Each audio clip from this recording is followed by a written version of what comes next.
প্রিয় শিক্ষার্থীরা, আশা করি সবাই ভালো আছো। আমিও ভালো আছি। আজকে তোমাদের সামনে নিয়ে আসলাম নতুন একটি ক্লাস।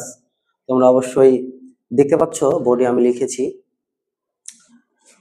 সৃজনশীল ভালো করার কৌশল। একজন ছাত্র তখনই ভালো রেজাল্ট করতে পারবে যখন তার সৃজনশীল ভালো হবে। তো সবাইকে অবশ্যই সৃজনশীল ভালো করতে হবে। আর সৃজনশীল ভালো করতে হলে কি কি কৌশল আছে সেই কৌশল নিয়ে আজকে আমি কথা বলবো। প্রিয় শিক্ষার্থীরা, আশা করি তোমরা আমার এই ক্লাসটি করলে অবশ্যই অনেক উপকৃত হবে। যাই হোক, আমরা বেশি কথা না বলে শুরু করি ক্লাসটি। দেখো, একজন ভালো ছাত্র সবসময় সব দিক থেকেই স্মার্ট হয়।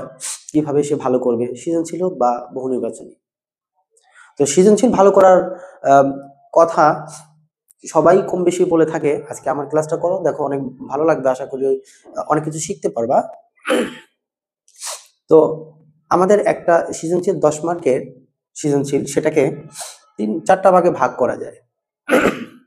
4টা ভাগে ভাগ করা যায়: জ্ঞানমূলক, অনুধাবন, প্রয়োগ, উচ্চতর দক্ষতা। আমরা সবাই জানি 1 mark, 2 mark, 3 mark, 4 mark, total 10 mark.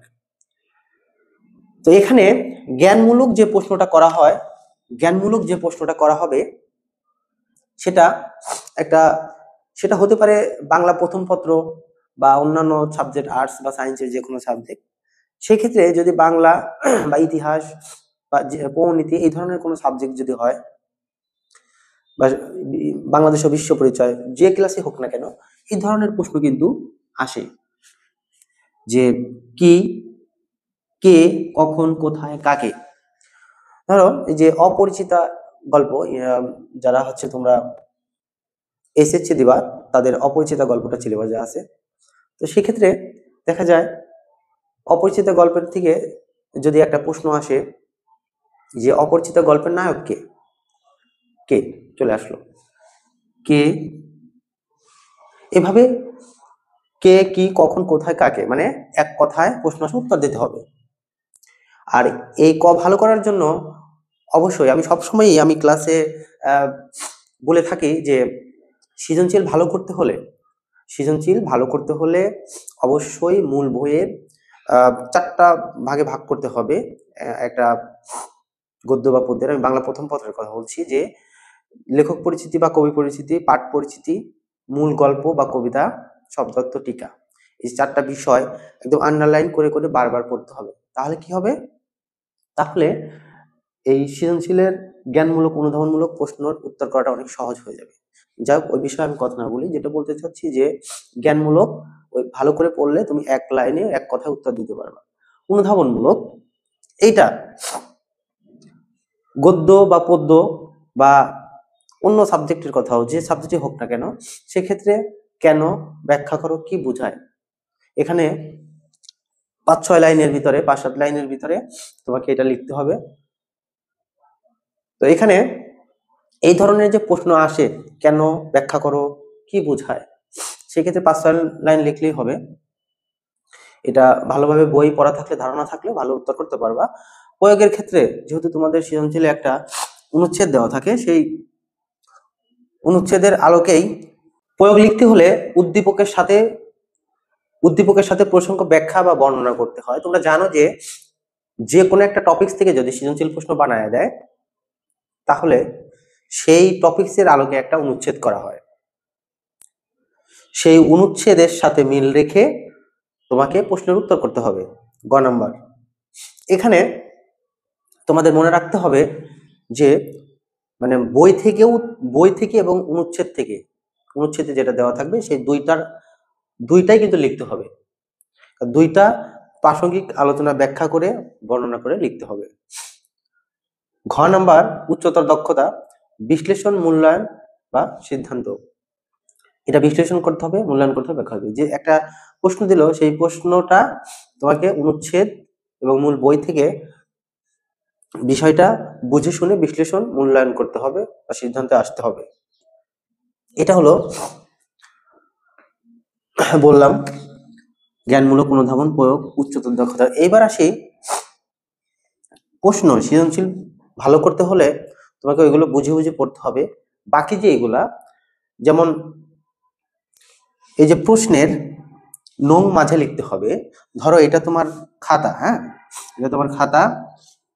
এখন এই খাতার অনেকে লেখে এখানে ক নং, এখানে লেখা যাবে না, লিখতে হবে কোথায়, একদম মাঝে, যে 1 নং প্রশ্নের উত্তর, এভাবে টান দিয়ে মাঝে লিখতে হবে। এখানে ডট ডট দিয়ে লিখে লিখে আবার 2 নং প্রশ্নের উত্তর, ঠিক মাঝে লিখতে হবে। প্রশ্নের উত্তর নংটা মাঝে লিখতে হবে। 2 নম্বর দেখো, শুদ্ধ সহজ সৃজনশীল লিখতে হলে তোমাকে কিন্তু মুখস্থ করার বিষয় না, অনেক সুন্দর করে তোমাকে নিজের মতো করে বানায় বানায় লিখতে হবে। পড়া না থাকলে তো আসলে বানানো যাবে না, পড়লে তখন দেখবা যে বানায় লেখার অভ্যাস করে নিবা। শুদ্ধ করে লিখতে হবে এবং সহজ করে তোমাকে লিখতে হবে। শুদ্ধ লিখতে হবে মানে বানান ভুল করা যাবে না, সহজ ভাষায় লিখতে হবে। তারপরে আছে সময় ভাগ। তোমাকে সময় ভাগ করে লিখতে হবে, যে সৃজনশীল প্রশ্ন তুমি লিখবা কোনটা কত সময় ধরে লিখবা, একটা সৃজনশীল কত মার্ক, কত মিনিট লিখতে হবে। সাধারণত এখানে 20-22 মিনিট করে সময় পাবা একটা সৃজনশীল লেখার জন্য। সায়েন্সে যারা তারা একটু বেশি পাবা, 28-30 মিনিট। আর্টসে কমার্সে তারা সময় পাবা হচ্ছে 20-22 মিনিটের মতো সময় ভাগ করে লিখতে হবে। বুঝতে পেরেছো? তারপরে দেখো, তারপরে আছে পরিষ্কার পরিচ্ছন্নতা। হাতের লেখা সুন্দর থাকতে হবে, পরিষ্কার থাকতে হবে। আসলে পরিষ্কার থাকা বলতে কাটাকাটি বেশি করা যাবে না, কাটাকাটি এবং সৌন্দর্য। তো যেটা বলছিলাম যে একটা লাইন, একটা বানান ভুল হলে সেটা একটা এরকম কেটে দিয়ে উপর দিয়ে লিখে দিতে হবে, ঘষা মাজা করা যাবে না।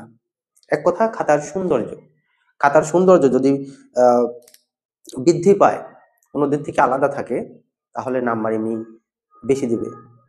একটা জিনিস মনে রাখবা, শিক্ষকরা যখন খাতা দেখে তখন খাতার সৌন্দর্য দেখেই বুঝতে পারবে এই সে একজন ভালো স্টুডেন্ট এবং সাজালো গোছালো ভাবে লিখতে পারে। তারপরে যে গুরুত্বপূর্ণ বিষয় আমি বলবো, কত মার্ক, কত মার্ক আছে এখানে, টোটাল 10 মার্ক, সৃজনশীল 10 মার্ক। এখন এই মার্ক পেতে হলে তোমাকে 10 মার্কের জন্য কত পেজ লিখতে হবে? লিখতে হবে, এই যে আমি দেখে দিচ্ছি 4 বা 4.5 পৃষ্ঠা। তো যেটা বলছি যে অনেকেই লেখে, দেখা যায় যে এই ঘ বা গ, এগুলো এক এক, এই ঘ নাম্বারে একদম 3 পৃষ্ঠা লেখে, 4 পৃষ্ঠা লিখে ফেলে। আবার এই গ আমি দেখেছি, খাতা দেখেছি যে 3 পৃষ্ঠা 4 পৃষ্ঠা লেখে, যা কোনো মতেই ঠিক না। তো কিভাবে লিখতে হবে আমি বলি, ক আর খ এই দুইটা মিলে 1 পৃষ্ঠার মধ্যেই লিখতে হবে, 1 পৃষ্ঠার বেশি লেখা যাবে না কখনো। ক আর খ 1 পৃষ্ঠা লিখতে হবে, যদি জায়গা বেঁচেও থাকে ওটা ফাঁকা রেখে পরের পৃষ্ঠায় যেতে হবে। মানে ক তো 1 লাইনে শেষ বা সর্বোচ্চ 2 লাইন। এই খ লিখতে হয়, যেমন এখানে কেন, ব্যাখ্যা, বিশ্লেষণ, এটা অবশ্যই 5 থেকে 7 লাইনের ভিতর লিখলেই হবে, 5-7 লাইন লিখলেই যথেষ্ট 2 মার্কের জন্য। গটা, এটা লিখতে হবে 1 থেকে 1.5 পৃষ্ঠা। গটা লিখতে হবে 1 থেকে 1.5 পৃষ্ঠা। তুমি 1 পৃষ্ঠা লিখতে পারো, 1.5 পৃষ্ঠা লিখতে পারো। তোমার হাতের লেখা যদি একটু বড় বড় থাকে 1.5 পৃষ্ঠা লিখবা, যদি একটু ছোট থাকে তাহলে 1 পৃষ্ঠার ভিতরে হয়ে যাবে। আসলে এখানে একটা বিষয় কথা বলতেই হয়, যেমন তোমার 1 পৃষ্ঠায় কয় লাইন লিখবা? 1 পৃষ্ঠায় লিখতে হয় 12 থেকে 14 লাইন, সর্বোচ্চ 15 লাইন, মানে 14-15 লাইন লিখতে হয় একটা পৃষ্ঠায়। সেই ক্ষেত্রে গ নং উত্তর তোমাকে 1.5 পৃষ্ঠা লিখলে ভালো হয়। ঘটা এখানে 1.5 পৃষ্ঠা বা 2 পৃষ্ঠা লিখতে হবে। মনে রাখতে হবে, গ 1 বা 1.5 পৃষ্ঠা, ঘ 1.5 বা 2 পৃষ্ঠা। তাহলে এখানে হিসাব করলে দেখা যায় 4 বা 4.5। এখন তুমি 4 বা 4.5 পৃষ্ঠা লিখবা, দেখো 7টা সৃজনশীলের উত্তর করতে হয়। তাহলে 7টা সৃজনশীলের উত্তর করতে হলে যদি 4 পৃষ্ঠা করে হয়, তাহলে 4 7 28 পেজ। তো কোনোটা 4.5 পেজ হয়ে গেল, মানে 30 পৃষ্ঠা তোমাকে লিখতে হবে 2.5 ঘন্টায়। টাইমিং এর একটা বিষয় আছে। তো সবকিছু যে আলোচনা করলাম, সেটা তোমরা যদি বিষয়টা বুঝে থাকো, তাহলে অবশ্যই আশা করি আহ সৃজনশীল ভালো করতে পারবা। যদি আমার ক্লাস ভালো লাগে, অবশ্যই আমার চ্যানেলটাকে সাবস্ক্রাইব করে দিবা। সবাইকে অসংখ্য ধন্যবাদ। আজ এই পর্যন্তই। পরবর্তী সুন্দর সুন্দর ক্লাস পেতে অবশ্যই সাথেই থাকবে।